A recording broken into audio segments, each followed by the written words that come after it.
Carpenter अपनी पत्नी गीता और बेटा शुभम के साथ रहता था। वो दिन रात मेहनत करता और अपने परिवार का पेट भरता था।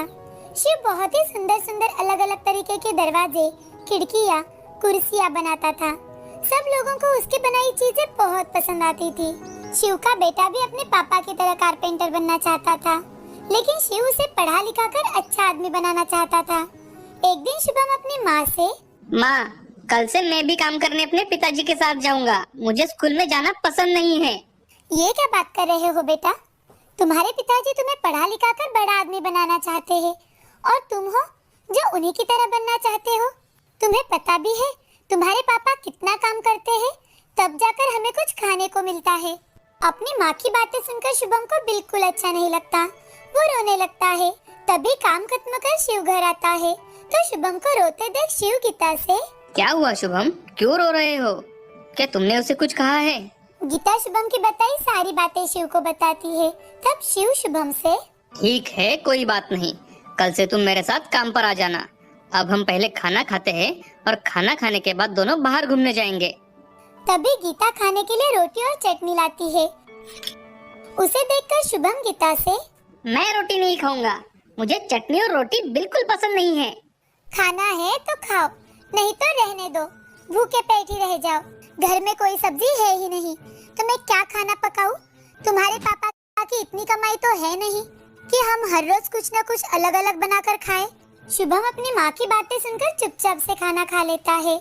अब शिव शुभम को साइकिल पर बिठाकर जहाँ बड़े बड़े लोगों के बंगले थे वो दिखाने के लिए लेकर जाता है। उसी वक्त उनके सामने गाड़ी आकर रुक जाती है। शिव और शुभम गाड़ी की तरफ देखते हैं। गाड़ी के अंदर से एक आदमी उतरकर शिव के पास आता है और कहता है, शिव, तुमने मुझे पहचाना नहीं? मैं तुम्हारा बचपन का दोस्त हूँ, स्वप्निल। अरे पापा के ट्रांसफर की वजह से हम लोग यहाँ से दिल्ली शिफ्ट हो गए थे, इसलिए हमारा मिलना नहीं हुआ था।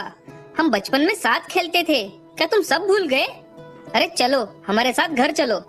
उसी वक्त स्वप्निल का बेटा पार्थ गाड़ी से उतरकर नीचे आता है और स्वप्निल के पास आकर स्वप्निल से, डैड, ये अंकल कौन है? मैंने तो इन्हें कभी नहीं देखा। अरे बेटे, ये मेरे बचपन के दोस्त है और ये उनका बेटा है शिव। ये मेरा बेटा है पार्थ। चलो अब मेरे साथ घर चलो। स्वप्निल, आज नहीं, फिर कभी आऊंगा। अरे अरे बिल्कुल नहीं, यही तो रहा मेरा घर, चलो अंदर। शिव कुछ और बोल ही नहीं पाता और वो स्वप्निल के घर के अंदर चले जाते हैं। स्वप्निल का घर इतना बड़ा और सुंदर था कि वो देखकर शिव और शुभम घर को देखते ही रह जाते हैं। तभी स्वप्निल का नौकर आता है। रामू, शिव के लिए चाय और शुभम के लिए जूस लेकर आना।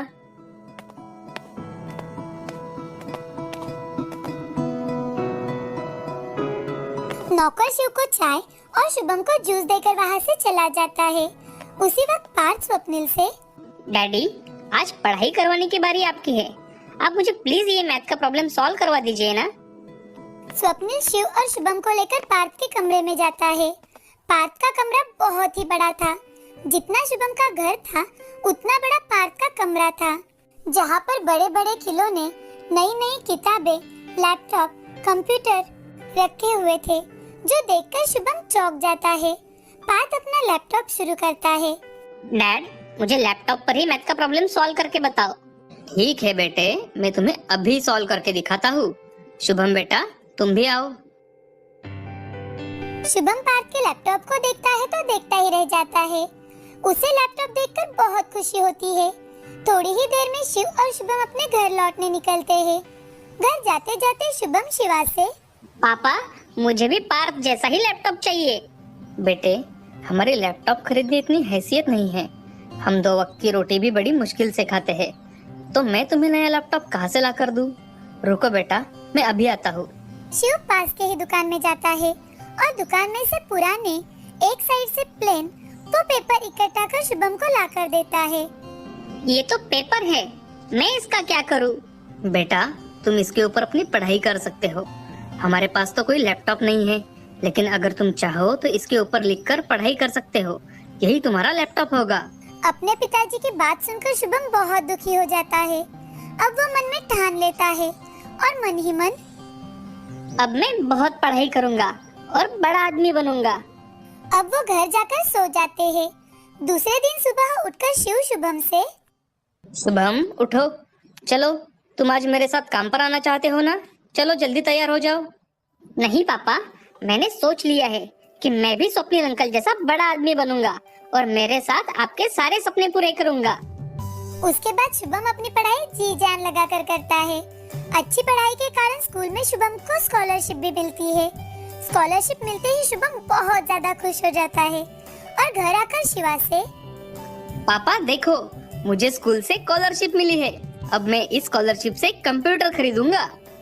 शुभम की मेहनत देख शिव और भी ज्यादा मेहनत करता है और उसे एक पुराना कंप्यूटर खरीद कर दिलवाता है।